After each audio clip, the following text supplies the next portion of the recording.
આણંદ જિલ્લાના આકલાવમાં કાનવાડીમાં મંજૂરી વિના ફાળવેલ જમીનને લઈ ગ્રામજનોનો આક્રોશ જોવા મળી આવ્યો। આણંદ જિલ્લાના આકલાવ તાલુકાના કાનવાડીની જમીન રાજકોટ સ્વામિનારાયણ ગુરુકુળને મંજૂરી વિના ફાળવી દેતા આક્રોશ।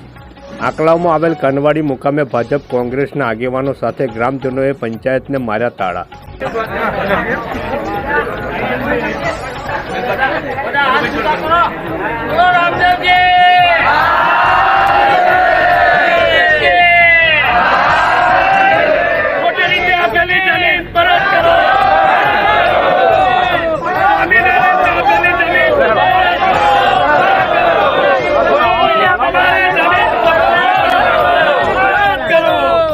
સ્વામિનારાયણ ને ખોટી રીતે આપેલી જમીન